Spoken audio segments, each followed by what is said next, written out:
အားလုံးပဲမင်္ဂလာပါဒီနေ့ကျမတို့လေ့လာမယ့်သင်ခန်းစာကတော့ perseverance of the saint ဖြစ်တဲ့တန်ရှင်သူများဤတည်ကြည်မြဲမြံခြင်းနောက်တစ်နည်းနဲ့ပြောရရင်တန်ရှင်သူများဤတည်ကြည်စွာဆက်လက်ရည်တည်ခြင်းဖြစ်ပါတယ်ဒါကတော့ John Calvin ရဲ့အယူဝါဒဖြစ်တဲ့ TULIP လို့အတူကောက်ခေါ်တယ်ဖရာသခင်ရွေးချယ်ထားတဲ့သူတွေပဲကောင်းကင်ကိုရောက်တယ်ဆိုတော့အချက်၅ချက်ပါတယ်သူရဲ့ဩဝါဒတွေကနောက်ဆုံးနံပါတ်5ချက်ဖြစ်ပါတယ်သူရဲ့အယူဝါဒတွေကကျမ်းစာနဲ့မညီဘူးဆိုတဲ့အကြောင်းပထမ4ချက်ကိုကျမ်းစာထောက်ထားတဲ့ဟိုအရင်သင်ခန်းစာတွေမှာကျမတို့လေ့လာခဲ့ပြီးပြီဒီနေ့သင်ခန်းစာမှာလည်းနောက်ဆုံးအချက်ဖြစ်တဲ့ DP ဆိုတာလည်းအတူကောက်ခေါ်တဲ့ဒီ perseverance of the saint ကလည်းဘာကြောင့်ကျမ်းစာနဲ့မညီလဲဆိုတဲ့အကြောင်းကိုကျမတို့လေ့လာမယ်နော်ဒီသွန်သင်ချက်တွေကခရိယန်တယောက်အနေနဲ့သိရမယ့် doctrine တွေဖြစ်တယ်လို့ကျွန်မယုံကြည်ပါတယ် doctrine ဆိုတာကဩဝါဒလို့ခေါ်တဲ့ teaching သွန်သင်မှုတွေဖြစ်တယ် doctrine ဆိုတာခရစ်တော်ရဲ့ကိုယ်ခန္ဓာဖြစ်တဲ့အသင်းတော်ကျမ်းမာရေးတော့မကောင်းเนาะဒီအသင်းတော်တစ်ခုတည်ဆုံးခြင်းရှင်သန်ခြင်းအဲ့ဒါတွေနဲ့အထူးသက်ဆိုင်တဲ့အတွက်ခရစ်တော်ရဲ့ကိုယ်ခန္ဓာကိုထိခိုက်မဲ့ဒီအန်ဒီရရှိတဲ့သွန်သင်ချက်တွေကဘာတွေလဲဆိုတာကိုယုံကြည်သူတယောက်အနေနဲ့သိသိတယ်လို့ကျွန်မယုံကြည်တယ်။မာရွေးတဲ့ဩဝါဒတွေကိုလည်းအထူး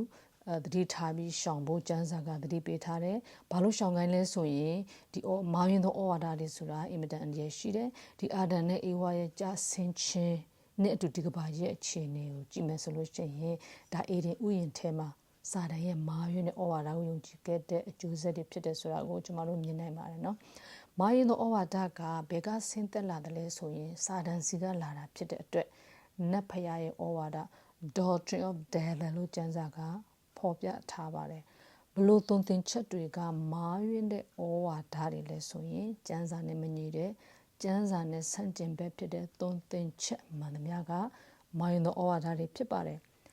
တချို့ကတော့ပြောတယ်ရိုးလေးပဲယုံချင်တယ်တခြားတွေမသိချင်ဘူးဒီနေ့လေးလာတဲ့သင်ခန်းစာမှာစာတန်ကဒီကတင်ချင်းကိုရိုးလေးနဲ့ဘလို့ယုံမာမှုတွေဖြစ်စေလဲဆိုတာကိုကျမတို့လေ့လာကြမှာဖြစ်ပါတယ်ဒီနေ့သင်ခန်းစာဖြစ်တဲ့ John Calvin ရဲ့အယူဝါဒဒီတန်ရှင်သူများ၏အဆုံးတိုင်းတည်ကြည်မြဲမြံခြင်းနောက်တနည်းပြောရရင်တန်ရှင်သူများ၏တည်ကြည်စွာဆက်လက်ရည်တည်ခြင်းသူဆိုလိုတဲ့အဓိပ္ပာယ်ကိုအရှင်းဆုံးပြောရမယ်ဆိုရင်ထာဝရအသက်ရဖို့ယုံကြည်ယုံနဲ့မလုံလောက်ဘူးယုံကြည်ပြီးတဲ့နောက်မှာဘာကိုလိုအပ်သေးလဲဆိုရင် holiness ဆိုတဲ့တန်ရှင်ခြင်းကိုလိုက်ရှောက်တဲ့အသက်တာနဲ့အဆုံးထိသေသည့်တိုင်အောင်တည်ကြည်မြဲမြံစွာအသက်ရှင်မှပဲကယ်တင်ခြင်းရမယ်လို့ဆိုလိုပါတယ် faithful တဲ့အသက်တာနဲ့ဖြစ်အောင်ပေါ့နော်နောက်တနည်းပြောရရင်ကယ်တင်ခြင်းကိုထိန်းသိမ်းမှုအတွက်ယုံကြည်သူတယောက်ဟာတန်ရှင်တဲ့အသက်တာနဲ့တည်ဆုံးတဲ့အချိန်ထိနေထိုင်အသက်ရှင်ရမယ်ယုံကြည်သူဖြစ်တဲ့ဘဝမှာစာမေးပွဲတွေရှိမယ်ဘလောက်ပဲကြီးတဲ့စာမေးပွဲတွေဖြစ်ပါစေဖခင်သခင်ရွေးချယ်ထားတဲ့သူမှန်ရင်ဒီလူရဲ့ယုံကြည်ခြင်းလုံးဝခိုင်မြဲနေဖို့အတွက်ဒီကြုံလာတဲ့စာမေးပွဲတိုင်းကိုအောင်မြင်ဖို့ဖခင်သခင်က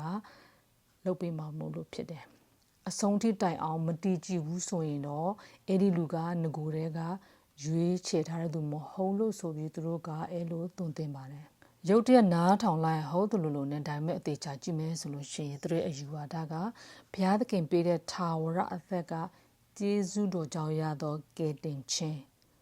grace based salvation မဟုတ်တော့ဘဲနဲ့အကျင့်တရားကြောင့်ရသောကယ်တင်ခြင်းလို့ခေါ်တဲ့ walk based salvation ဖြစ်တာကိုတွေ့ရတယ်အဲ့ဒါတွေကဘာကိုဆိုလို့လဲဆိုတာကျွန်တော်တို့အရှိမကြည့်မယ်နော်နောက်တစ်ခုကသူတို့ရဲ့အယူဝါဒကဘုရားသခင်ကလူတစ်ယောက်ရဲ့ယုံကြည်ခြင်းကိုအတင်းခိုင်ခံမြဲမြံစေတဲ့ပုံပေါက်နေတဲ့အတွက်လူသားတွေကိုဒီ free will လို့ခေါ်တဲ့လွတ်လပ်စွာရွေးချယ်ခွင့်နဲ့ဖန်ဆင်းထားတဲ့ဘုရားသခင်ရဲ့ပင်ကိုယ်သဘာဝနဲ့လုံးဝမကိုက်ညီတဲ့အတွက်ကျမ်းစာနဲ့မညီဘူးဆိုတဲ့ဒီအဓိကချက်ကြီးနှစ်ချက်ကိုကျွန်တော်တို့လေ့လာကြမယ်နော်သူတို့ရဲ့တုံ့တင်ချက်ကိုမကြည့်ခင်ကယ်တင်ခြင်းနဲ့ပတ်သက်ပြီးကျွန်တော်တို့နားလည်မှုကိုအရင်ဆုံးပြန်ပြီးတော့ဆန်းစစ်ကြည့်အောင်နော်။ဘာဖြစ်လို့လဲဆိုတော့ကယ်တင်ခြင်းကိုအမှန်တကယ်သဘောမပေါက်ရင်ဒီသူတို့ရဲ့ doctrine နဲ့အောက်ကိုရောက်သွားနိုင်တယ်။သူတို့ရဲ့တုံ့တင်ချက်တွေကအသင်းတော်တွေထဲမှာစိတ်ဝင်နေတဲ့ဩဝါဒတွေဖြစ်ပြီးတော့အသင်းတော်တွေကြားထဲမှာအငြင်းပွားစရာတွေဖြစ်တဲ့ချို့အသင်းတော်တွေဆိုကွဲကုန်တဲ့ထိတောင်ဖြစ်တဲ့တုံ့တင်ချက်ဖြစ်တယ်လို့သိရတယ်။သူတို့ရဲ့တုံ့တင်ချက်ကကယ်တင်ခြင်းအတွက်ခရစ်တော်ရဲ့လှုပ်ဆောင်ချက်ထက်လူသားတွေရဲ့ကြိုးစားအားထုတ်မှုပေါ်အခြေခံတဲ့အဖြစ်ကို အမတ်မာပြီးတော့အာယုံစိုက်စေတယ်နော်သူတို့ရဲ့တုံသင်ချက်ကထာဝရအသက်ဆိုတာယုံကြည်ခြင်းနဲ့မလုံလောက်တော့ပဲနဲ့တဲ့တန့်ရှင်းတဲ့အသက်တာနဲ့အဆုံးထိတိုင်တည်ကြည်မှပဲထာဝရအသက်ကိုရမယ်ဆိုတဲ့ခရိယန်တယောက်ရဲ့ခံနိုင်ရှိရက်တည်နိုင်မှုအပေါ်မှာမူတည်တယ်လို့ယုံကြည်လာတဲ့အတွက် legalism လို့ခေါ်တဲ့ဒီဥပဒေလိုက်နာမှုဝါဒကိုဖြစ်ပေါ်စေတယ်legalism ကဘာလဲဆိုရင်ဒီပညတ်တော်တွေနဲ့ကျမ်းစာထဲကတခြားမိမ့်ချက်တွေကိုလိုက်နာမှပဲကတင်ခြင်းအတွက်စိတ်ချနိုင်မယ်လို့ဆိုတဲ့တုံ့တင်ချက် legalism တွေကကတင်ခြင်းကကျေးဇူးတော်ကြောင့်ရတာကိုလည်းသိတယ်ဒါပေမဲ့လည်းကျေးဇူးတော်ပြင်ကိုယ့်ဘက်ကလှုပ်ဆောင်မှုကလည်းရှိရအောင်မယ်လို့သူတို့ကအဲ့လိုတုံ့တင်တယ်ဒါကြောင့်မို့ထာဝရအသက်ကယုံကြည်ခြင်းအဖြစ်ရတာကိုသူတို့ဘက်ကယာနှုံးပြလက်မခံနိုင်တော့ဘူးเนาะအဲ့ဒီအတွက်သူတို့ရဲ့အသက်ရှင်မှုကိုအားမလို့အားမရဖြစ်တဲ့အခါထဲမှာငါကတင်ချင်းတကယ်မရရလားဆိုတဲ့ကတင်ချင်းရမရမသေးချာညီသက်ချင်းမရှိတန်တရားနဲ့နေထိုင်တဲ့အသက်တာကိုဖြစ်စေတယ်ဒီ legalism တွေမှာဖြစ်တတ်တဲ့နောက်တစ်ခုကဘာလဲဆိုရင်ကတင်ချင်းအမှန်တကယ်မရဘဲနဲ့လေရတယ်လို့ထင်နေတဲ့ false assurance လို့ခေါ်တဲ့မာယွန်းရဲ့ယုံကြည်စိတ်ချမှုကိုဖြစ်စေတယ်။ဘာဖြစ်လို့ဆိုတော့သူတို့ကတခြားလူတွေဆိုင်သူတို့ပညာတန်တွေကိုသူတို့ပို့ဆောက်ထိန်နိုင်တယ်။တခြားခရီးယန်တဲ့ဆိုလို့ရှိရင်ကောင်းတာတွေပို့လုံးနေတယ်လို့သူတို့ကိုသူတို့ယုံနေတဲ့အတွက်ဒါက legalism တွေမှာတွေ့ရတဲ့ mindset တွေပေါ့နော်။နောက်တစ်ခုကဒီ Calvinism တွေကဘုရားသခင်ရဲ့အချုပ်အခြာအာဏာပိုင်ခြင်းဆိုတာကိုလွဲမှားစွာဘာသာပြန်တဲ့အတွက်လူသားတွေကိုလွတ်လပ်စွာရွေးချယ်ခွင့်နဲ့ဖန်ဆင်းတာကိုသူတို့ကမီးမောက်မထိုးပြတဲ့အပြင်ဘုရားသခင်ကပဲအရာခတ်တဲ့ကိုထိန်းချုပ်တယ်ဖြစ်စေတယ်ဆိုတဲ့ကျမ်းစာနဲ့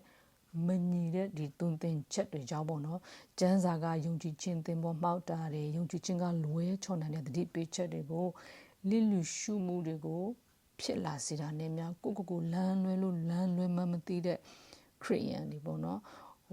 မြန်မာစကားပုံနဲ့ပြောရင်ဖောင်စီးပြီးတော့ရင်ငတ်နေတဲ့လူလိုမျိုးခရိယန်ဖြစ်ပြီးတော့ကဲတင်ခြင်းမရတဲ့အသက်တာကိုဖြစ်စေတဲ့အတွက်ဒီဩဝါဒကိုသဘောပေါက်ဖို့အရင်အရေးကြီးပါတယ်ဒီသင်ခန်းစာရဲ့ပထမအချက်ဖြစ်တဲ့ယေရှုတော်ကိုအခြေခံတဲ့ကဲတင်ခြင်း grace based salvation နဲ့ဒီအကျင့်တရားကိုအခြေခံတဲ့ကဲတင်ခြင်း work based salvation ပါတယ်ကွာလဲကျွန်တော်တို့ကြည့်အောင်နော်အခုကျမ်းစာကသွန်သင်တဲ့ကဲတင်ခြင်းဆိုတဲ့ထာဝရအသက်အကြောင်းကိုကျွန်တော်တို့ကြည့်မယ်ယေရှုတော်ကြောင့်တရားတော်ကယ်တင်ခြင်း grace based salvation ပေါ့နော်ဒီကျမ်းစာကသွန်သင်တဲ့ထာဝရအသက်ရမယ်ထာဝရအသက်ရနိုင်တဲ့နီလန်နဲ့ရတဲ့အချိန်ကိုကျွန်တော်တို့ကြည့်အောင်ကျမ်းစာရဆိုလို့ရှိရင်ထာဝရအသက်ရဖို့နီလန်တွေတခုပဲရှိတယ်အဲ့ဒါကတော့သခင်ယေရှုကိုယုံကြည်ကြားဖြစ်ပဲဆိုတာကိုကျမ်းချက်တွေအများကြီးရှိပေမဲ့ဒီယော6:40နဲ့အေဖက်နှစ်8:9ခုနဲ့ပဲကျွန်မပြောပြချင်ပါတယ်နံပါတ်1အနေနဲ့ဒီယော6:40ကိုကြည့်တဲ့အခါမှာငါအမှန်ကန်ဆိုသည်ကငါ့ကိုယုံကြည်သောသူသည်ထာဝရအသက်ကိုရ၏လို့ကျမ်းစာကဖော်ပြထားပါတယ်ဒီထာဝရအသက်ရတဲ့ကိစ္စဒီထာဝရအသက်ရတဲ့အချိန်ကို present tense နဲ့ရေးထားတယ်မြန်မာလိုမှာလည်းထာဝရအသက်ကိုရ၏ဆိုတဲ့ပြစ္ဆုတ်ပံကာလနဲ့ပြောထားတဲ့အတွက်ယခုပင်ရတယ်ဆိုတဲ့အဓိပ္ပာယ်ဖြစ်ပါတယ်เนาะရလိမ့်မည်ဆိုတဲ့အနာဂတ်ကာလဒီ future tense နဲ့ရေးထားတာမဟုတ်ပါဘူး။ဘာကြောင့်ကျမ်းစာကကယ်တင်ခြင်းတွေယခုပင်ရတယ်ဆိုတဲ့ပြစ္ဆုတ်ပံကာလနဲ့ရေးထားတဲ့အကြောင်းကိုပြောရလဲဆိုရင်သူတို့ကကယ်တင်ခြင်းရမရဆိုတာအခုမသိနိုင်ဘူး။အဲ့ဒီလူတည်တဲ့အချိန်မှပဲသိရမယ်။အဲ့ဒီလူကတည်တဲ့အထိလမ်းမလွဲပဲနဲ့တန့်ရှင်းသူတယောက်ဖြစ်နေတည်ဆုံးသွားခဲ့တယ်ဆိုရင်သူကတော့ဖြစ်ရွေးချယ်ထားတဲ့သူအမှန်မို့လို့သူကအဆုံးတိုင်အောင်တည်ကြည်တာဖြစ်တဲ့ဒါကြောင့်သူကတော့ကဲတင်ချင်းရတဲ့သူဖြစ်တယ်လို့သူတို့ဘက်ကသုံးသင်တဲ့အတွက်ကြောင့်ဖြစ်တယ်။ဒီနေရာမှာတချို့ဒီ John Calvin ရဲ့အယူကိုလက်ခံတဲ့သူတွေကပြောလိုက်မယ်။မမရေနင်ပြောတော့အရန်လုံးနဲ့ငါတို့ဆရာကအဲ့လိုမသုံးသင်ဘူးဆိုပြီးတော့ပြောမယ်နော်။ဒီနေရာမှာ Hyper Calvinism ဆိုတာကလည်းရှိတယ်လို့လေ့လာသိချရပြန်တယ်။ Hyper ဆိုတာကျွန်တော်တို့သိတယ်။ Hyper ဆိုတာအလွန်အမင်းဖြစ်တာပေါ့နော်။တချို့Calvinism က John Calvin ရဲ့ဩဝါဒ5ချက်လုံးကိုယုံတယ်အဲ့ဒါကိုသူတို့က5 point Calvinism လို့ခေါ်တယ်တချို့ကလည်း5ချက်လုံးတော့မယုံဘူးတဲ့3ချက်ကိုပဲလက်ခံတယ်အဲ့လိုလူမျိုးကြတော့3 point Calvinism လို့ခေါ်ကြတယ်တချို့ကလည်းဒီ5ချက်မှာကျန်တဲ့4ချက်ကမယုံတာတစ်ချက်ကိုတော့လက်ခံတယ်ဆိုတော့1 point Calvinism ဆိုပြီးတော့လည်းရှိတယ်တချို့ကတော့ဒီ5ချက်တော့မလုံလောက်ဘူးပေါ့နော်အဲ့လိုဆိုတော့အချက်အသစ်တွေ2ချက်ထပ်ထက်တယ် ခုနှစ်ချက်ကိုယုံတဲ့ 7 points galvanism ရှိတယ်ဆိုတာလဲလေ့လာသိရတယ်တ point ပဲယုံ hyper လို့ခေါ်တဲ့အလုံးမင်းပဲယုံ hypo ဆိုတဲ့နည်းနည်းပပလေးပဲယုံဒီတူသွေချက်ကကျန်းစာနဲ့လုံးဝမညီဘူးဆိုတော့ကျမတို့သိထားရမယ်နော်အခုကျမတို့ထာဝရတဲ့ရဖို့နီလန်းနဲ့ရတဲ့အချိန်ကိုကျမတို့သိပြီးတဲ့အခါမှာကျန်းစာကပြောတဲ့ထာဝရတဲ့ရဖို့လိုတဲ့အရာကျမတို့ကြည့်အောင်နော်ဥပမာထာဝရတဲ့ရဖို့ဘာတွေလိုအပ်လဲဘလို့အချက်နဲ့ကိုက်ညီရမလဲလို့ကြည့်လိုက်တဲ့အခါမှာအေဖက်နစ်ရှစ်ကိုကဘာပြောလဲဆိုရင်ယုံကြည်သောအဖြစ်ကျေးဇူးတော်ကြောင့်ကယ်တင်ခြင်းသို့ရောက်ရ၏ကိုအလိုအလျောက်ရောက်သည်မဟုတ်ဘုရားသခင်သနာတော်မူရာဖြစ်သည်ကိုကုသိုလ်ကြောင့်ကယ်တင်တော်မူခြင်းသို့ရောက်သည်မဟုတ်တို့ဖြစ်ရဲ့အဘယ်သူများဝါကြွားစရာအခွင့်မရှိလို့ပြောထားတဲ့အတွက်အင်္ဂလိပ်လိုကြည့်မယ်ဆိုရင်လည်းကျမတို့ရှင်းပါတယ်နော် faith ဆိုတဲ့ယုံကြည်ခြင်းတစ်ခုပဲလိုအပ်တယ်လို့ပြောတယ်တခြားအရာတွေဘာမှမလိုအပ်ဘူးတဲ့ faith alone ဒီအင်္ဂလိပ်လိုမှာဆိုရင် works လို့ပြောတယ်ကိုယ့်ဘက်ကပြုသောအမှုတွေကြောင့်ကယ်တင်ခြင်းရတာမဟုတ်ဘူးကိုကျင့်တရားကောင်းလို့ပညာတော်10ပါးနဲ့အထက်ကိုစောင့်ထိန်နိုင်လို့ကယ်တင်ခြင်းရတာမဟုတ်ဘူးသခင်ယေရှုပြုသောအမှုကြောင့်အဲ့ဒီအမှုကိုယုံကြည်သော faith ဆိုတဲ့ယုံကြည်ခြင်းကြောင့်ကယ်တင်ခြင်းရတာဖြစ်တယ်လို့ကျမ်းစာကပြောပါတယ်သခင်ယေရှုကိုမိမိကိုကယ်တင်သောအရှင်အဖြစ်အမှန်တကယ်ယုံကြည်လာတဲ့အခါမှာကျမတို့လူသားတွေမျက်စိနဲ့မမြင်နိုင်တဲ့ဒီဝိညာဉ်ရေးလေကျမတို့ရဲ့ဝိညာဉ်ပိုင်းဆိုင်ရာမှာဘလို့အမှုအရာတွေဖြစ်လာလဲကြည့်တဲ့အခါမှာအဖက်173ရဆိုရင်တန်ရှင်သောဝိညာဉ်တော်တစ်စဲခန့်ခြင်းကိုခံရတယ်လို့ကျမ်းစာကပြောပါတယ်။အော်ဒီလူကတော့ယုံသွားပြီ။ဟော member တယောက်တော့တိုးပြီရပြီဆိုဘုရားသခင်ကဘယ်တော့မှပေါ်တန်သဘောမထားဘူးဆိုတာကိုနားလည်ဖို့လိုပါတယ်။ဒီကယ်တင်ခြင်းဆိုတဲ့အမှုကလူတယောက်ဘယ်နေရာမှာအဆုံးမဲ့ကာလထာဝရရှင်သန်မလဲဆိုတာနဲ့သက်ဆိုင်တဲ့ဘုရားသခင်အင်မတန်မှအလေးနဲ့ထားတယ်လူဘဝအရေးကြီးဆုံးကိစ္စဖြစ်တယ်ကပောင်မတထက်အရေးကြီးတဲ့ကိစ္စမရှိတော့ဘူးเนาะနောက်တစ်ခုအနေနဲ့ဆိုရင်တန်ရှင်သောဝိညာဉ်တော်ကဒီလူကိုဘယ်ချိန်ဒီတစ်စိတ်ခတ်ထားလဲဆိုရင်ဒီ Apex 14အရာပဲချီဆောင်ခြင်းဖြစ်မဲ့ချိန်ထိတစ်စိတ်ခတ်ထားတယ်လို့သိရတယ်နောက်တစ်ချက်ဒီတန်ရှင်သောဝိညာဉ်တော်ရဲ့တစ်စိတ်ရှိတဲ့သူတွေကိုစာတန်ကနှုတ်ယူလို့ရသလားဆိုရင်ယော30 29 အရာမရပါဘူးနောက်တစ်ချက်အနေနဲ့တန်ရှင်သောဝိညာဉ်တော်ရဲ့နာမတန်ရှင်သောဝိညာဉ်တော်တစ်စိတ်ရှိတဲ့သူတွေကိုဘာကြောင့်စာတန်ဒီနှုတ်ယူလို့မရလဲနောက်တစ်နည်းမှာဘာကြောင့်ပျက်စီးခြင်းဆိုတဲ့ငရဲကိုမရောက်နိုင်ရတဲ့အကြောင်းကိုကြည့်တဲ့အခါမှာယူဒာ1အရာခမဲတော်ဖျားသခင်ကိုတော်တိုင်း preserve လုပ်ထားပေးတယ်လို့သိရပါတယ်ကျမတို့ယူဒာ1ကိုကြည့်တဲ့အခါမှာယေရှုခရစ်ကျွန်ဖြစ်သောယာကုပ်ညီငါယူဒာသည်ခမဲတော်ဘုရားသခင်တန်ရှင်းစေတော်မူ၍ယေရှုခရစ်ခေါ်ထားစောင့်မတော်မူသောသူတို့ကိုကြားလိုက်ပါ၏လို့ဖော်ပြထားပါတယ်အင်္ဂလိပ်လိုဆိုလို့ရှိရင်တော့ preserve in Jesus Christ လို့ပြောထားတယ် preserve လုပ်တာကိုမြန်မာလိုစောင့်မတော်မူတယ်လို့ဘာသာပြန်ထားတယ်ဒီ preserve ရဲ့အဓိပ္ပာယ်ကအစားအစာတွေမှာဆိုလို့ရှိရင် preserve food ဆိုတာကတာရှိအထားခံအောင်စီမံထားတဲ့အစားအစာဖြစ်တယ်အခုခမဲတော်ကတာရှိခံအောင်စီမံထားတဲ့အရာကလူအသက်နဲ့ဆိုင်တဲ့အရာဖြစ်ပြီးတော့ဘလောက်တိခံလဲဆိုရင်ထာဝရအသက်ဆိုတဲ့အတိုင်းထာဝရခိုင်မြဲပါတယ်ဒါကတော့ preserve ရဲ့အဓိပ္ပာယ်ပေါ့နော်ဘုရားသခင်ကယုံကြည်သူတွေကို preserve ထားတဲ့အတွက်ထာဝရတည်တံ့ရတဲ့အကြောင်းကကျမတို့ရဲ့ဘုရားသခင်အစေကိုခံနိုင်မှုဒီပညတ်တော်တွေကိုစောင့်ထိန်နိုင်မှုကျမတို့အသက်တာတွေတန်ရှင်းခြင်းတွေကြောင့်မဟုတ်ဘူးကျမတို့တွေထာဝရတည်တံ့ရတဲ့တခုတည်းသောအကြောင်းကကျမတို့ဒီ in Christ ခရစ်တော်၌ရှိသောကြောင့်သာထာဝရကာလအတွက် preserve ထားခြင်းခံရတာဖြစ်ပါတယ်အဲ့ဒါကိုတော့ပေါက်ဖို့အရေးကြီးပါတယ်ဘာဖြစ်လို့လဲဆိုတော့သခင်ယေရှုကိုအမှန်တကယ်ယုံကြည်လာတဲ့အခါမှာခရစ်တော်ရဲ့ကိုယ်အင်္ဂါတွေဖြစ်လာတယ်လို့ကျမ်းစာကပြောပါတယ်ခရစ်တော်ရဲ့ဘယ်အင်္ဂါအစိတ်အပိုင်းကပျက်စီးခြင်းကိုရောက်တယ်လဲဆိုရင်ယော6:30ရာဘယ်အစိတ်ပိုင်းမှာပျက်စီးခြင်းကိုမရောက်ဘူးဆိုတာသိရတယ်เนาะကျမတို့ယော6:30ကိုကြည့်တဲ့အခါမှာခမဲတော်သည်ငါအားပေးတော်မူသည်များသောသူတို့သည်ငါထံသို့လာကြလိမ့်မည်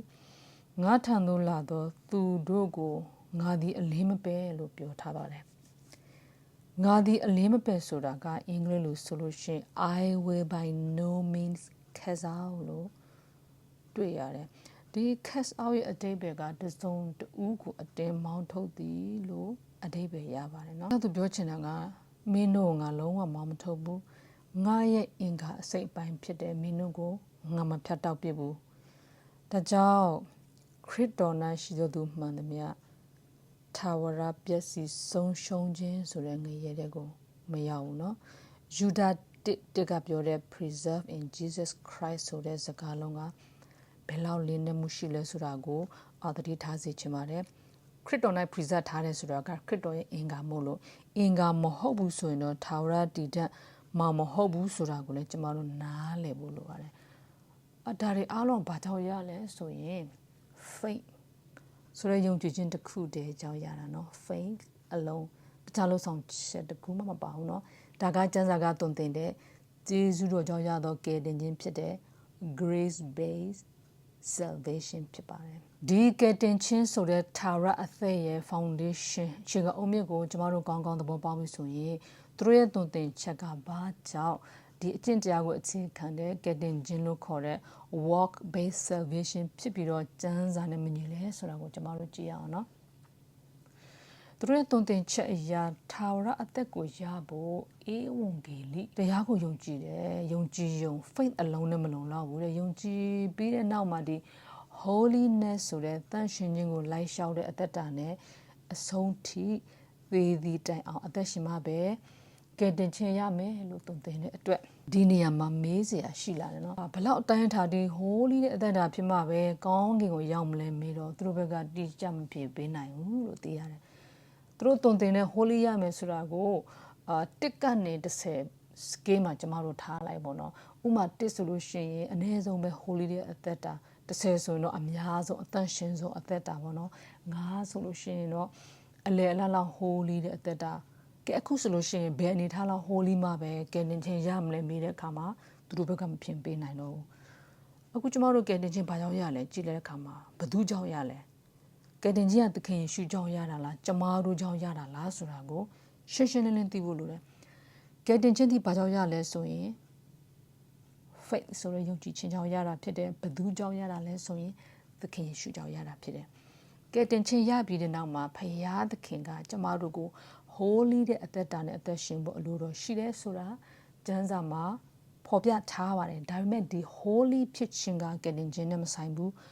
holy လို့ကဲတင်ချင်းရတာမဟုတ်ဘူး holiness ဆိုတဲ့တန်ရှင်းခြင်းကကဲတင်ချင်းရဖို့အဓိကမရှိမပြစ်လို့အပ်တဲ့အရာမဟုတ်ဘူးကဲတင်ချင်းရဖို့အဓိကမရှိမပြစ်လို့အပ်တဲ့အရာက faith ဆိုတဲ့ယုံကြည်ခြင်းဖြစ်တယ်ဒီ faith ဆိုတဲ့ယုံကြည်ခြင်းကြောင့်ကဲတင်ချင်းရတာဖြစ်တယ်အဲ့ဒါကိုခွဲခြားသိဖို့လိုပါတယ်ယုံကြည်ခြင်းလို့ပြောတဲ့အခါမှာလဲဘာကိုယုံလဲဆိုရင်ကျမတို့ရတော့ကဲတင်ခြင်းဒီသခင်ယေရှုကားထဲမှာပြုခဲ့သောအမှုကြောင့်ရခြင်းဖြစ်တယ်ဆိုတာကိုယုံကြည်တယ်သခင်ယေရှုခရစ်တော်ရဲ့အသွေးတော်က100%ကျေးဇူးတော်ဒီ100%ကျွန်တော်တို့ဘက်ကလှုပ်ဆောင်မှုပါတခုမှမပါပဲရခြင်းဖြစ်တယ်ဆိုတာကိုယုံကြည်တာဖြစ်တယ်။ထာဝရတရားတဲ့ကိစ္စမှာယုံကြည်ခြင်းဒီဘာကြောင့်အရေးကြီးလဲ။ဘာကြောင့်ယုံကြည်ခြင်းတစ်ခုပဲလိုအပ်တယ်လဲဆိုတာကိုကြည့်တဲ့အခါမှာယုံကြည်ခြင်းရှိတဲ့သူကိုပဲဖြောင့်မတ်သူလို့ဘုရားသခင်ကသတ်မှတ်တယ်။ဖြောင့်မတ်သူတွေပဲကယ်တင်ခြင်းခံရပြီးကောင်းကင်နိုင်ငံကိုဝင်ရမှာဖြစ်တယ်ဆိုတာကျမ်းစာကအတိအလင်းပြောထားတယ်။ယောမ3:30ကဖြောင့်မတ်သောသူတရားမှမရှိဘူးလို့ပြောထားပေမဲ့ဖြောင့်မတ်သူလို့ဘုရားသခင်တရားဝင်အတိမတ်ပြုခံရသူတွေကတော့ထာဝရအသက်ရမှာဖြစ်ပါတယ်ဘလို့လူတွေကိုဖြောင့်မတ်သူလို့ဘုရားသခင်ကသတ်မှတ်လက်ကြည့်တဲ့အခါမှာယုံကြည်ခြင်းရှိတဲ့လူကိုဖြောင့်မတ်သူလို့ဘုရားသခင်ကသတ်မှတ်တယ်ဆိုတာသိရတယ်ဒါကြောင့် faith ဆိုတဲ့ယုံကြည်ခြင်းဒီအင်မတန်မှအရေးကြီးပါတယ်နော်ဒီယုံကြည်ခြင်းရဲ့ဖခင်လို့ခေါ်တဲ့အာဗြဟံဖြောင့်မတ်သူဖြစ်ဘုရားသခင်သတ်မှတ်ခြင်းခံရတဲ့အကြောင်းကိုယောမဩဝါဒစာအခန်းကြီးလေးအငယ်3မှာကျမတို့ကြည့်တဲ့အခါမှာကျမ်းစာ၌အဘယ်သို့လာသနည်းအာဗြဟံသည်ဘုရားသခင်ကိုယုံကြည်သည်ဖြစ်၍သူ၏ယုံကြည်ခြင်းကိုဖြောင့်မတ်ခြင်းကဲ့သို့မတ်တော်မူ၏လို့ဖော်ပြထားပါတယ်ဒီနေရာမှာအာဗြဟံကသူကိုယ်သူဖြောင့်မတ်တယ်လို့သတ်မှတ်တာမဟုတ်ဘုရားသခင်ကသတ်မှတ်တာကိုဆိုလိုတာဖြစ်တယ်နော်အာဗြဟံကပညတ်တော်တွေကိုစောင့်ထိန်လိုက်နာခဲ့လို့ဖြောင့်မတ်သူဖြစ်သတ်မှတ်ခံရတယ်လို့ကျမ်းစာကမပြောဘူးဘုရားသခင်ကိုယုံကြည်တဲ့သူ့ရဲ့ယုံကြည်ခြင်းကြောင့်ဖြောင့်မတ်သူလို့သတ်မှတ်ခြင်းခံရတာဖြစ်တဲ့အကြောင်းကိုကျမ်းစာကပြောထားတယ်။ဒါကြောင့်ဘုရားသခင်ကိုယုံကြည်တဲ့သူတိုင်းဖြောင့်မတ်သူဖြစ်သတ်မှတ်ခြင်းခံရတယ်ဆိုတာနားလည်ရပါတယ်။ကယ်တင်ခြင်းနဲ့ဖြောင့်မတ်သူအဖြစ်သတ်မှတ်ခံရခြင်းတန်ရှင်းစင်ကြယ်ခြင်းဆိုတဲ့အရာတွေဘလို့ဆက်ဆက်မှု ရှိလေကျမတို့ကြည့်တဲ့အခါမှာဒါတွေကိုသိချာနားလည်ဖို့ဆိုရင်ဖြောင့်မတ်ခြင်းဆိုတဲ့ righteousness နဲ့တန်ရှင်းစင်ကြယ်ခြင်းဆိုတဲ့ holiness ဆိုတဲ့ဒီစကားလုံးနှလုံးရဲ့ကွဲပြားမှုကိုကျမတို့သိဖို့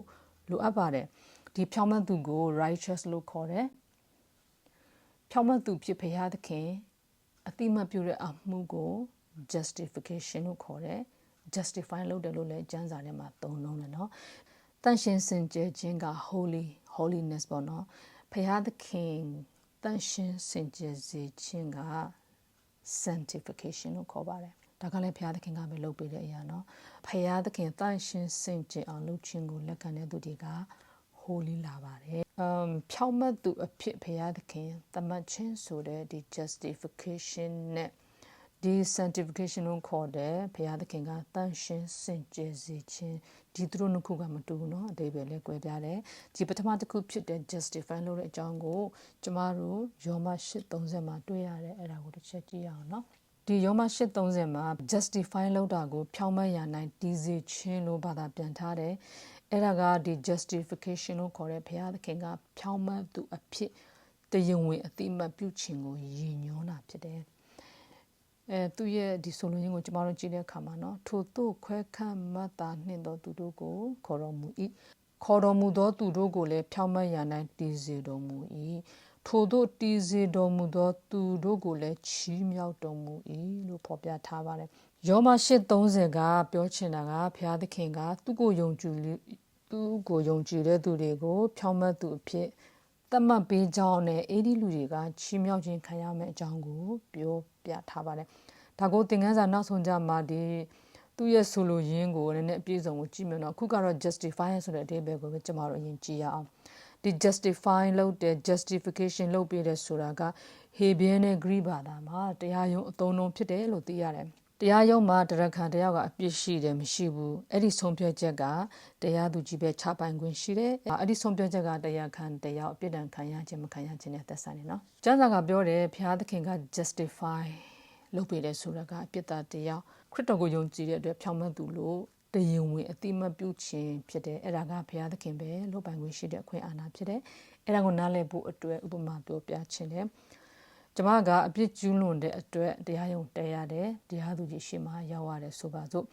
စစ်စစ်မှုတွေလုပ်ပြီးတဲ့အခါမှာကျမကပြစ်မှုထင်ရှားတဲ့အတွက်တရားသူကြီးကဒေါ်လာ1သိန်းပေးဆောင်စေလို့ပြစ်ဒဏ်ချလိုက်တယ်နော်ပြစ်မှုထင်ရှားတာကိုအင်္ဂလိပ်လို guilty လို့သုံးတယ်ကျမပေးရမယ်ဒီပေးဖို့တာဝန်ရှိတဲ့ဒီဒဏ်ကြေးကိုလူတစ်ယောက်ကကျမရဲ့ကိုယ်စားဝင်ပေးလိုက်မယ်ဆိုရင်ကျမပေးရမယ်ဒီဒဏ်ကြေးကပေးဆောင်ပြီးသွားပြီဖြစ်တဲ့အတွက်ကျမကအပြစ်ရှိစေဖြစ်နေပေမဲ့လည်းတရားသူကြီးကကျမကိုဥပဒေနဲ့အညီတရားဝင်ချက်ချင်းလွှတ်ပေးရတယ် not guilty anymore အပြစ်မရှိတော့သူလို့တရားသူကြီးကတရားဝင်သတ်မှတ်ပြီးကြေညာတဲ့ဒါကို justification လုပ်တယ်လို့ခေါ်တယ်ဒါကတော့လောကရဲ့ပြစ်မှုနဲ့ဆိုင်တဲ့တရားရေးပေါ့နော်ကျမ်းစာကပြောတယ်ကျမတို့ရဲ့ဒီအပြစ်ကျူးလွန်တဲ့ဝိညာဉ်နဲ့ဆိုင်တဲ့တရားရေးကိုကြည့်တဲ့အခါမှာ1ရော3ရဆိုလို့ရှိရင်ကျမတို့လူသားတွေအားလုံးကဘုရားသခင်ရဲ့ဥပဒေဖြစ်တဲ့ပညတ်တော်တွေကိုချိုးဖောက်တဲ့အတွက်ဘုရားသခင်ရှေ့တော်မှာပြစ်မှုထင်ရှားတယ် guilty before God အဲ့ဒီအတွက်ကျမတို့ဒီထိုက်တဲ့ပြည်ဒဏ်ကိုကြာခံရမယ်သခင်ရှုကကျမတို့ပေးဆိုင်ရမယ်ဒီဒဏ်ကြီးကိုအစားပေးပြီးတော့ဝင်ပေးတယ်ကျမပေးရမယ့်ဒီအပြစ်ကြိုးကကြည်သွားပြီဖြစ်တဲ့အတွက်ဒီ punishment ဖြစ်တဲ့ဘုရားသခင်ရဲ့တရားစီရင်ခြင်းကိုမခံရတော့ဘဲနဲ့ပြစ်ဒဏ်ကနေတရသေးဂွင်းလုံးကျွတ်လွတ်သွားတာဖြစ်တယ်နော်သခင်ယေရှုကျမရဲ့အစားဝင်ပြီးပေးခဲ့တဲ့အဖို့အခါကြောင့်ကျမသည်အပြစ်မရှိတော့သူဖြစ်ကြောင်းဘုရားသခင်က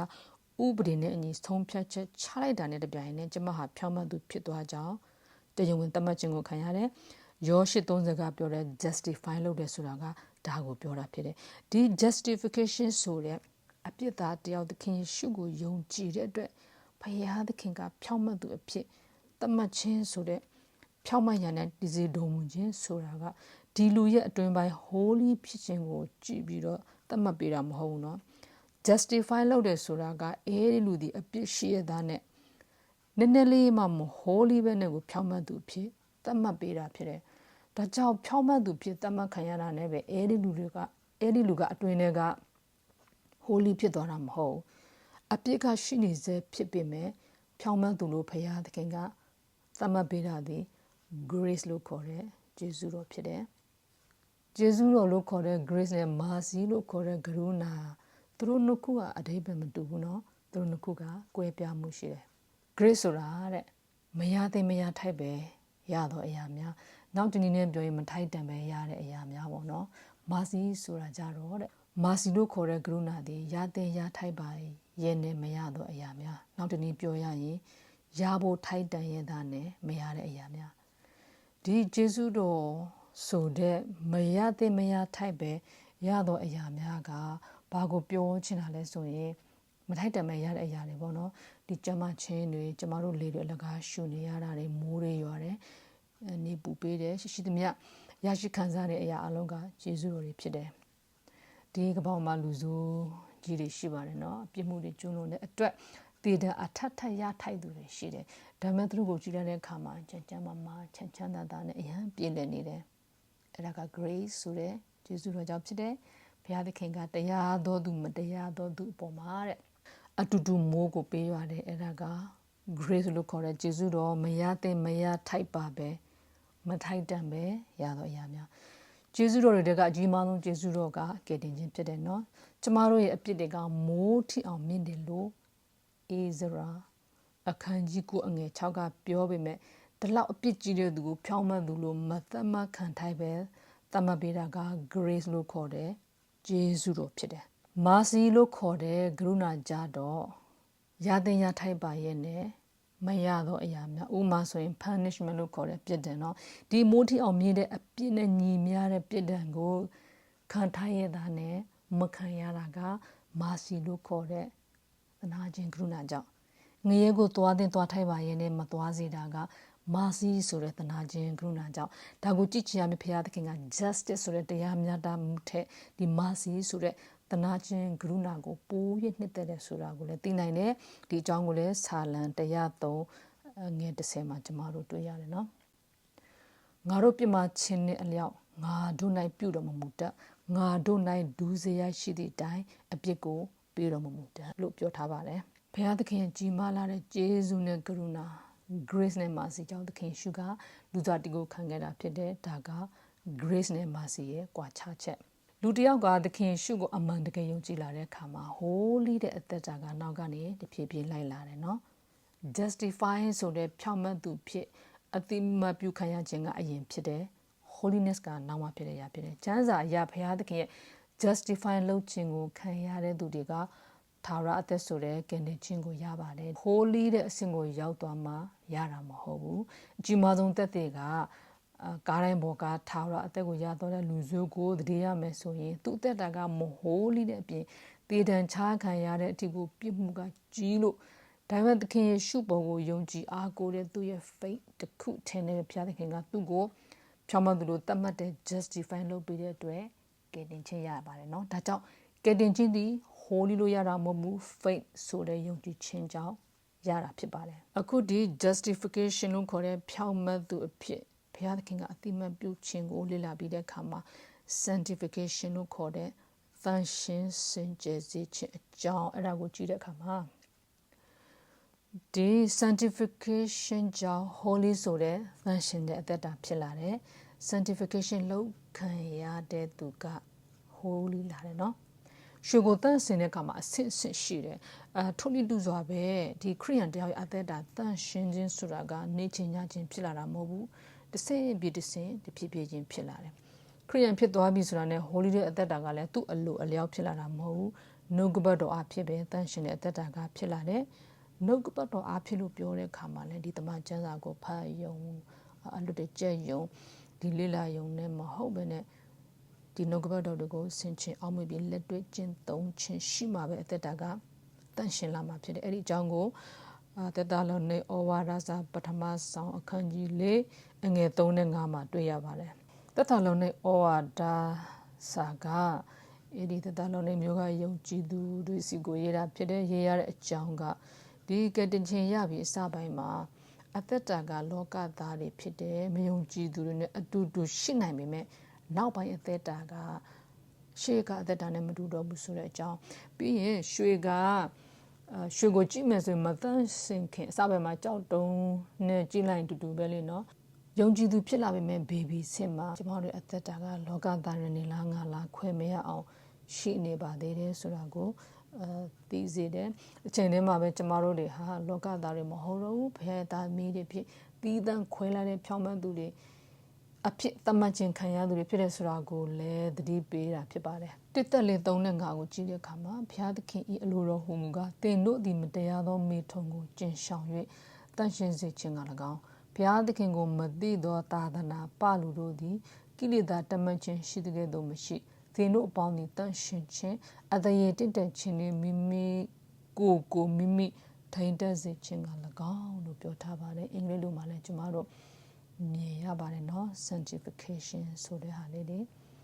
ဒီစေချောတန်ရှင်းခြင်းနဲ့ပတ်သက်ပြီးတော့ဘုရားသခင်ကကျမတို့ကိုသိစေခြင်းတဲ့နောက်ကြံပိုင်းတစ်ခုကိုလည်းပြောပြချင်ပါတယ်အဲ့ဒါကတော့1:6မှာဖြစ်ပါတယ်အထက်ကသင်တို့တွင်ချို့သောသူတို့သည်ထိုသို့သောသူဖြစ်ကြတော်လဲယခုတွင်သခင်ယေရှု၏နာမတော်အားဖြင့်၎င်းငါတို့ဘုရားသခင်၏ဝိညာဉ်တော်အားဖြင့်၎င်းစေကြောတန်ရှင်း၍ဖြောင့်မတ်ရာသို့ရောက်ကြပြီလို့ဖော်ပြထားပါတယ်။တန်ရှင်းစင်ကြယ်စေခြင်းဆိုတဲ့ sanctification နဲ့ဖြောင့်မတ်သူဖြစ်တမန်ခံရခြင်းဆိုတဲ့ justification ဒီနှစ်ခုရဲ့ကွဲပြားမှုကိုနားလည်နိုင်မယ်လို့ကျွန်မယုံကြည်ပါတယ်။အဲ့ဒီနှစ်ခုရဲ့ကွဲပြားမှုကိုကျွန်တော်တို့သဘောပေါက်ပြီဆိုလို့ရှိရင်သူတို့ရဲ့သွန်သင်ချက်ကယေရှုတော်ကြောင့်ရသောကယ်တင်ခြင်းဖြစ်တဲ့ဒီ justify တဲ့အဆင့်မှာရတဲ့ကယ်တင်ခြင်းမဟုတ်တော့ဘဲနဲ့ work based salvation လို့ခေါ်တဲ့ဒီ sanctify တဲ့အဆင့်မှာရတဲ့ကယ်တင်ခြင်းဖြစ်တယ်ဆိုတာကိုပုံပြီးနားလည်ဖို့ဥပမာနဲ့ပြောပြချင်ပါတယ်လူတစ်ယောက်ရှိနေနော်သူကအမှန်တကယ်ဘောင်းတကယ်ဖြစ်တယ်ကယ်တင်ခြင်းရပြီတဲ့အခါမှာလူမီတွေကခရစ်တော်၌ရှိနေအသက်တော်တ attva ဆိုတဲ့အတိုင်းသူ့အသက်တာကတန်ရှင်တဲ့အသက်တာဖြစ်ကိုတဖြည်းဖြည်းပြောင်းလဲလာတယ်နာခံလိုက်လျှောက်ခြင်းရှိလာတာနဲ့အတူမကောင်းမှုတွေကိုလည်းသူရှောင်ရှားလာတယ်အဲ့ဒါကိုကြည့်ကြည့်ရတဲ့ကျမတို့ခွဲခြားသိနိုင်ပါတော့ပထမသူဘောင်းတကယ်ဖြစ်တဲ့ချိန်ကသူ justify လုပ်ခံရတဲ့အဆင့်နော်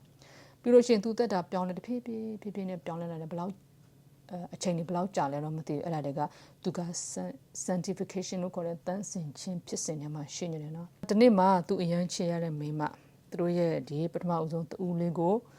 မွေးနေမမျော်လင့်ပဲကလေးရောအမေပါဆုံးသွားတယ်အဲ့ဒီလူကအရန်စိတ်ထိခိုက်နော်မခံစားနိုင်ဘူးရက်နေကုန်ပဲတောက်ပြီးတော့အဲ့မှာဘာဖြစ်သွားလဲဆိုရုပ်တရက်သူက heart attack ဖြစ်ပြီးဆုံးသွားတယ်အဲ့ဒီလူကကယ်တင်ခြင်းရလားဒီဂျွန်ကယ်ဗင်ရဲ့တုံတင်ချက်ဖြစ်တဲ့တန်ရှင်းသူများဤတည်ကြည်မြဲမြံခြင်းအရာ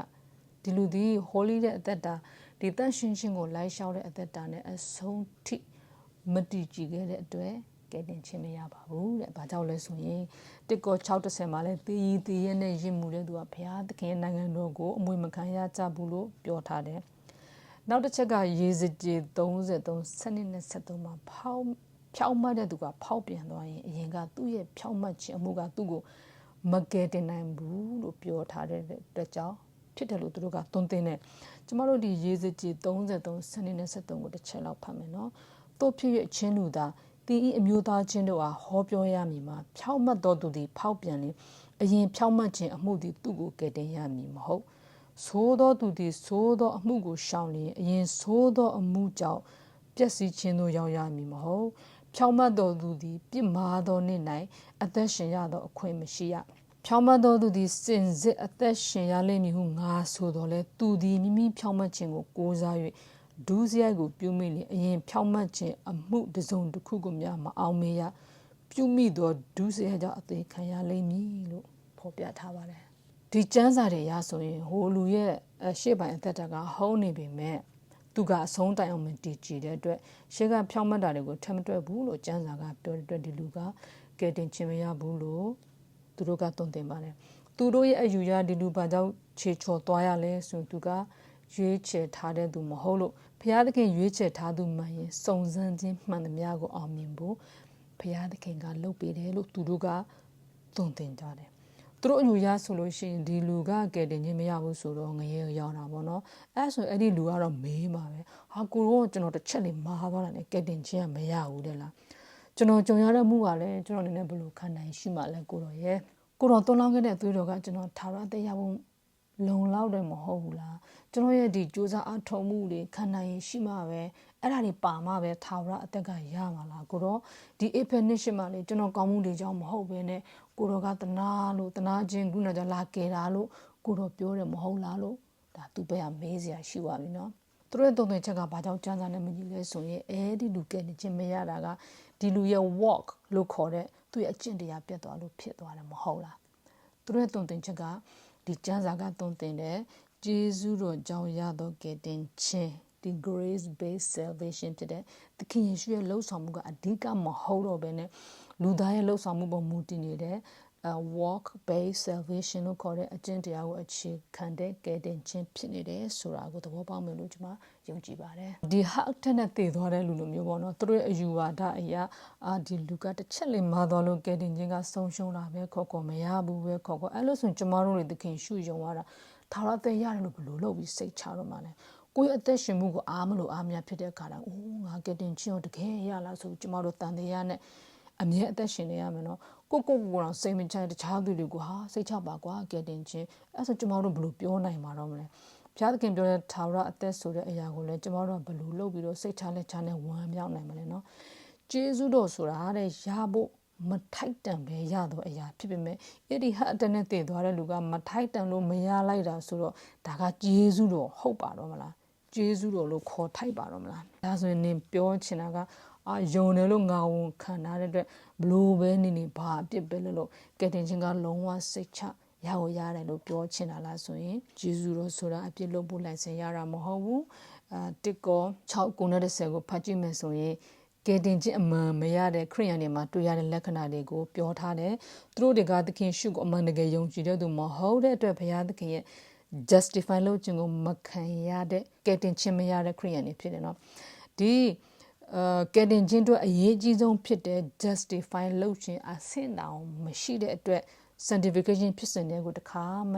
ရောက်လာတဲ့သူတွေဖြစ်တယ်ဒီတစ်ကို6ကို10တဲ့ကလူတွေကဘာကြောင့်လဲဆိုရင်အပြစ်သားတယောက်သခင်ရှုအမှန်တကယ်ယုံကြည်တဲ့အခါမှာအသက်တာကပြောင်းလဲလာတယ်လို့ကျမ်းစာကပြောတယ်စစ်မှန်တဲ့ယုံကြည်ခြင်း true faith မှာလည်း obedience လို့ခေါ်တဲ့နာခံတဲ့အသက်တာရှိပါတယ်နာခံခြင်းရှိလာတာနဲ့အမျှတန်ရှင်းစင်ကြယ်တဲ့အသက်တာအဖြစ်ကိုပြောင်းလဲလာတယ်ဆိုတာသိရပါတယ်ပြီးတော့ဒီ sanctification ဆိုတဲ့တန်ရှင်းစင်ကြယ်စေခြင်းကခရိယန်တယောက်အသက်တာတန်ရှင်းလာဖို့အသက်တာလုံးအချိန်ရတဲ့ကိစ္စဖြစ်တယ်တန်ရှင်ခြင်းဖြစ်စဉ်ထဲမှာရှိနေရင်လည်းလဲကျခြင်းတွေဆိုတာလည်းရှိတယ်နော်ဒီသင်ခန်းစာရဲ့ဒုတိယအချက်ဖြစ်တဲ့ဘုရားသခင်ကသူရွေးထားတဲ့လူမို့လို့အဆုံးထိတိုင်အောင်သူကပေးပြီးတော့ခိုင်ခန့်မြဲမြံအောင်အတင်းလုံးနေတဲ့ပုံပေါက်တဲ့သုံးသင်ချက်ကဘုရားသခင်ရဲ့ပင်ကိုယ်တဘာဝသူ့ရဲ့ဇယိုင်းလက္ခဏာနဲ့ဆန့်ကျင်တဲ့အတွက်ဘာကြောင့်ကျမ်းစာနဲ့မညီလဲကျမတို့ကြည့်ရအောင်အရင်ဦးဆုံးဘုရားသခင်ရွေးထားတဲ့သူမဟုတ်လို့ဒီစုံစမ်းမှုတွေစစ်ဆေးမှုတွေကိုမအောင်မြင်ဖြစ်ပြီးတော့လဲကြတာဆိုရင်ပေထရုကိုကြည့်မယ်ဆိုရင်သူကတမန်တော်အဖြစ်ရွေးထားတယ်လို့နော်သူ့ကိုကြည့်လိုက်ရင်လဲကြတာခါပဲသူရဲ့တမန်တော်လမ်းခေကိုကြည့်ရင်အောင်မြင်မှုတွေတက်လဲကြတာတွေမတည်ကြည်တာနဲ့ပိုးပြီးတော့ပြည့်နှက်နေတယ်နော်ပေထရုပြောသလို holy တဲ့အသက်တာဖြစ်အောင်တော့မကပဲနဲ့ faithful ဆိုတဲ့တည်ကြည်မြဲမြံတဲ့အသက်တာဖြစ်မှကယ်တင်ခြင်းရတယ်ဆိုရင်faithful ဆိုတာကကျမတို့သိပါတယ်သစ္စာရှိသောဒီသစ္စာဆောင်တည်သောမဖောက်ပြန်သောယုံကြည်အားထားလောက်သောစိတ်ချရသောလို့အဓိပ္ပာယ်ရတယ်။ဒါဆိုရင်ပေတရုရဲ့အသက်တာကိုကြည်အောင်သူ့ရဲ့အရှိပိုင်းရဲ့အသက်တာကိုကြည် faithful သောအသက်တာလားဆိုရင်မဟုတ်ဘူးနော်။ရေပေါ်လမ်းလျှောက်တော့ကလည်းသခင်ရှုကိုတန်တရားတွေပြည့်နဲ့မယုံခဲ့တာလည်းသူပဲ။သခင်ရှုကားတိုင်းမှာအသက်ခံရမယ်။သူကားတိုင်းပေါ်မှာအသေးခံရမယ်ဆိုတဲ့အကြောင်းပြောတော့လေကျမ်းစာနဲ့ဆန့်ကျင်တဲ့စကားတွေကိုပြောခဲ့တာလည်းပေတရုပဲ။သခင်ရှုဖားခံရပြန်တော့လေသခင်ရှုကိုမသိရပါဘူးဆိုပြီးဒီကျဲမတွန်းခင်မှာ၃ချိန်ညင်းခဲ့တယ်နော်ဟိုကျွန်မအဓိကပြောပြချင်တဲ့သူကလေတစ္ဆာရှိပြီးစိတ်ချတဲ့လူမဟုတ်ဘူးနော်ဒါတွေကိုကြည့်ချင်အဖြစ်ဒီ backslide လို့ခေါ်တဲ့လဲကျခြင်းတွေရှိတယ်ဆိုတာကိုနားလည်ရတယ်ပေတရုလိုမျိုးမတီးကြည်ယုံကြည်အားထားဖို့လည်းမကောင်းဒီစိတ်မချတဲ့လူမျိုးကမှသခင်ယေရှုကပေတရုဆိုတဲ့ကြောက်ပေါ်မှာသူ့အသင်းတော်ကိုတီးဆောက်ဖို့ဘာလို့ရွေးရလဲဆိုရင်သခင်ရှုမှာ full knowledge လို့ခေါ်တဲ့အနာဂတ်ကိုမြင်တဲ့ knowledge ရှိပါတယ်ဒီပေတရုရဲ့အနိမ့်မြင့်အတက်ကြမှန်သမျှကိုသခင်ရှုအကုန်သိတယ်နော် ကျမတို့ကလူတစ်ယောက်ကို fruit လို့ခေါ်တဲ့အပြင်ပန်းအသီးအပွင့်ကိုပဲမြင်တယ်ဘုရားသခင်က root လို့ခေါ်တဲ့ဒ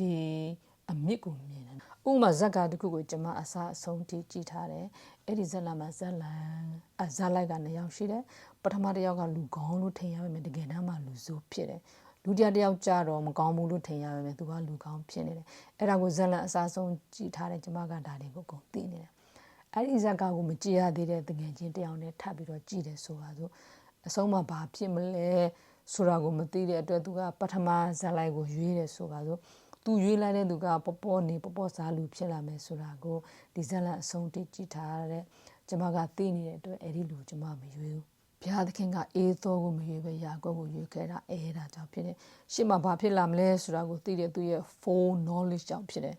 သခင်ရှုပေတရုကိုရွေးခဲ့တာလည်းအဲ့ဒါကြောင့်ပဲဖြစ်တယ်နော်ဇက်ကဆုံးကိုသခင်ရှုကသိထားတယ်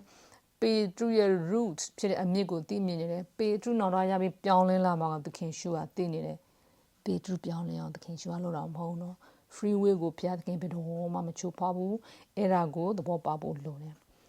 နောက်တစ်ခုသူတို့ပြောလို့ဘုရားသခင်ကသူရွေးထားတဲ့လူမို့လို့စုံစမ်းမှုစစ်ဆေးမှုတိုင်းကိုပေးအောင်မြင်တာဆိုလို့ရှိရင်ဘာလို့စံစာမှာယုံကြည်ခြင်းသင်ပေါ်ပြတ်တာတွေဘုရားကိုညင်းပယ်တဲ့အမှုတွေလဲကြတာတွေကိုတတိရှိဖို့စံစာကအထက်ထတတိပေးနေရတာလေ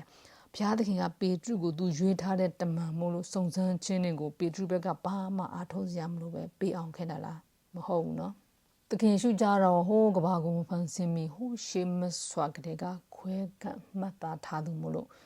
့ဖခင်ရဲ့သားမို့လို့ဆိုဖခင်သခင်ကအခွင့်ထုခံနဲ့ပေးအောင်ခဲ့တာလား no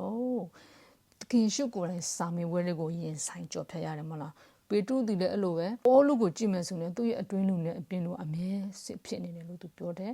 သူတို့မှမဟုတ်လူတိုင်းကကိုယ်နဲ့ဆိုင်တဲ့စာတန်ရဲ့စုံစမ်းခြင်းဘုရားသခင်ရဲ့စာမေးပွဲစစ်တဲ့အဲ့ဒါတွေကိုရင်ဆိုင်ကြော်ဖြတ်ရတယ်နော်ရွေးချယ်ထားတဲ့သူမို့လို့အလိုလိုအော်တိုမအောင်မြင်ဘူ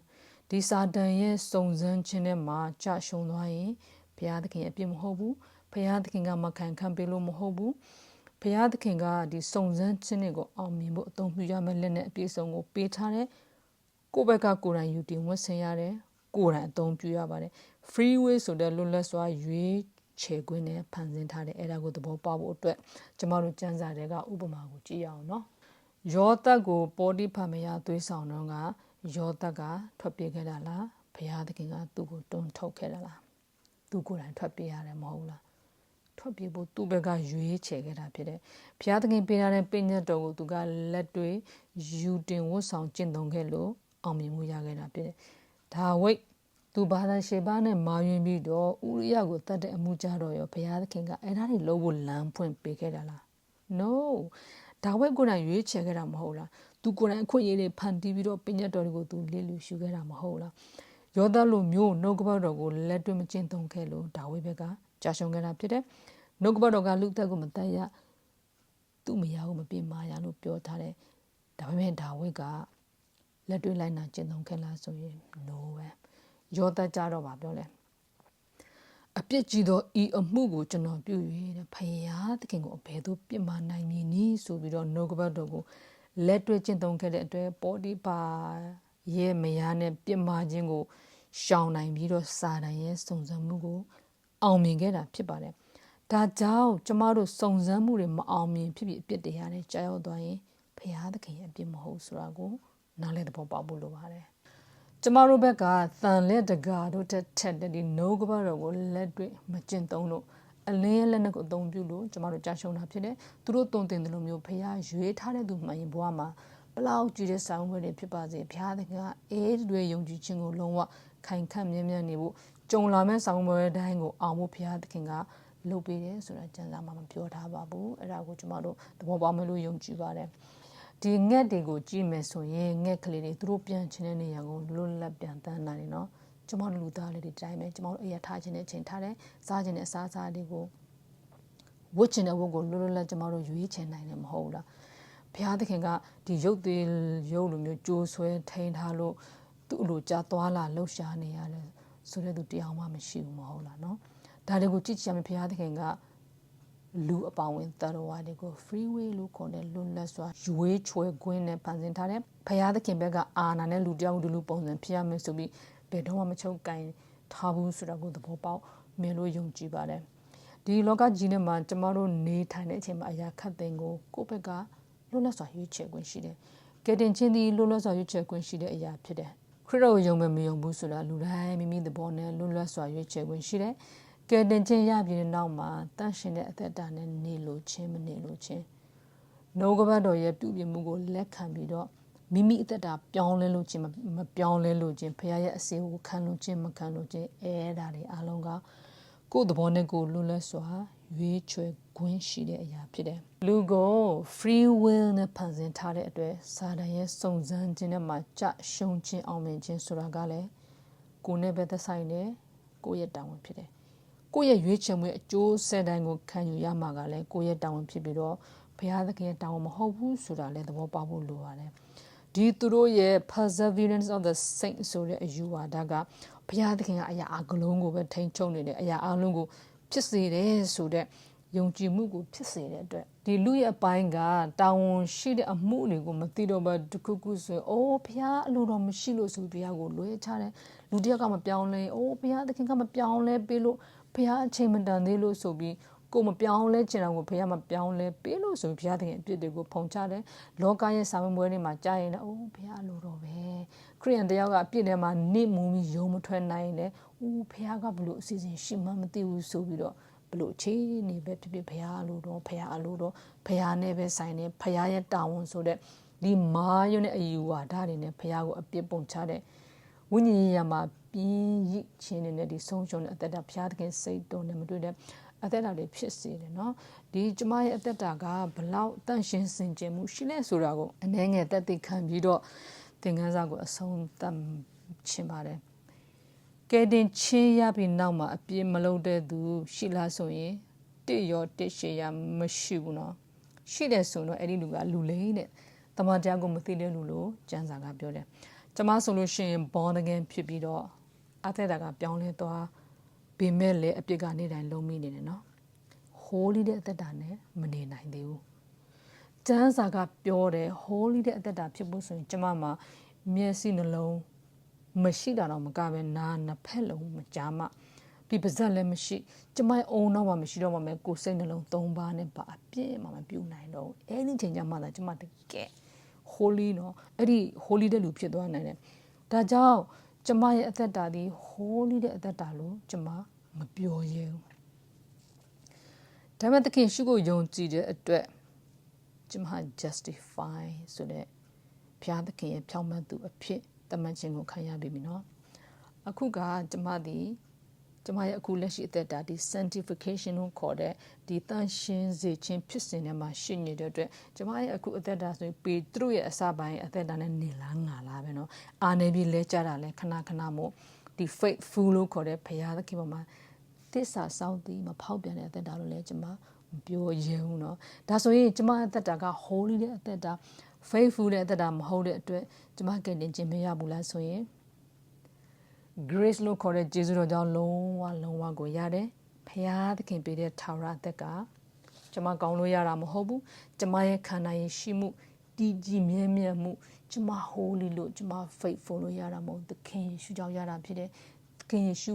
ပြုခဲ့တဲ့အမှုကြောင့်ရတာဖြစ်တယ်ကျေးဇူးတော်ကြောင့်မရတဲ့မရထိုက်ပါပဲနဲ့ရတဲ့ရဖြစ်ပါတယ်အခုကျမယောမ8:30နဲ့ကျမတို့နေကုန်ချုပ်ရအောင်နော်ယောမ8:30မှာထို့သောခွဲခန့်မှတ်သားထားသောသူတို့ကိုခေါ်တော်မူ၏ခေါ်တော်မူသောသူတို့ကိုလည်းဖြောင့်မတ်ရာ၌တည်စေတော်မူ၏ထို့သောတည်စေတော်မူသောသူတို့ကိုလည်းချီးမြှောက်တော်မူ၏ဆိုတဲ့အဓိပ္ပာယ်ကခွဲခန့်မှတ်သားနှင့်သောသူတို့ကိုခေါ်တယ်ဆိုတာကဒီသားအရာကိုချီးမြှောက်ခြင်းဆိုတဲ့လူသားတိုင်းကောင်းကင်ကိုရောက်ဖို့ဒီကဘာမဖန်ဆင်းမိကတဲ့ကကြံစီထားတဲ့အရာကိုဆိုလိုပါတယ်ဒီအကြံစီအထမြောက်ဖို့တဲ့သခင်ယေရှုသည်ကြွလာခဲ့တယ်သားအရာကိုချီးမြှောက်ခြင်းခံရဖို့ပထမအဆင့်သခင်ယေရှုကိုယုံကြည်တဲ့အတွက်ကျမတို့ကိုဘုရားသခင်ကဖြောင့်မတ်သူလို့တရားဝင်အတိအမှတ်ပြု justify လုပ်ပေးခဲ့ပြီဖြစ်တဲ့အတွက်ကယ်တင်ခြင်းကယခုပင်ရတယ်ကျမမှာခုရှိနေတဲ့အသက်ကထာဝရအသက်ဖြစ်တယ်ကျမမဟုတ်ဘူးသခင်ရှုကိုမိမိကိုကယ်တင်သောအရှင်ဖြစ်ယုံကြည်လက်ခံသူတိုင်းဒီကျမ်းစာရဆိုရင်ဘုရားသခင်ရဲ့ justify လုပ်ခြင်းကိုခံရသူဖြစ်တဲ့အတွက်က ကယ်တင်ခြင်းတွေကုပင်ရတယ်ကျမတို့မှာရှိတဲ့အသက်ဒီထာဝရအသက်ဖြစ်တယ် glorify တဲ့ဒီယောမ8:30မှာ glorify လို့ခေါ်တဲ့သားရကိုချီးမြှောက်ခံရမယ့်ချိန်ကချီးဆောင်ခြင်းဖြစ်သောအချိန်မှာဖြစ်တဲ့အဲဒီအချိန်ကစပြီးတော့ကျမတို့ဘုရားသခင်ကိုကိုယ်တိုင်ပြန်မြင်တွေ့ရမယ်ဘုရားသခင်ရှိသောနေရာမှာအတူရှိရမယ်အမွေခံဖြစ်တဲ့ဒီအဆုံးမဲ့သောကာလကိုဝင်ရောက်တော့မှာဖြစ်ပါတယ်ဒီနေ့သင်ခန်းစာကိုတော့ဒီမှာပဲဆုံးသတ်ပါတယ်ဒီသင်ခန်းစာကိုလေ့လာတဲ့သူတိုင်းဖြောင့်မတ်သူဖြစ်တတ်မှတ်ခံရပြီးတော့တားရကိုချီးမြှောက်ခံရခြင်းဆိုတဲ့ကောင်းကင်နိုင်ငံကိုအောင်ပွဲခံပြီးတော့ဝင်ရောက်နိုင်သူတွေဖြစ်ဖို့တခုဒီတော့လိုအပ်တဲ့အရာတွေသခင်ရှိကိုယုံကြည်ခြင်းနဲ့အတူဘုရားသခင်ရဲ့ဂတိတော်ပေါ်မှာစိတ်ချပြီးတော့ညီသက်ခြင်းနဲ့ဝမ်းမြောက်နိုင်သူတွေဖြစ်ပါစေလို့ဆုတောင်းပေးပါတယ်အားလုံးကိုကျေးဇူးတင်ပါတယ်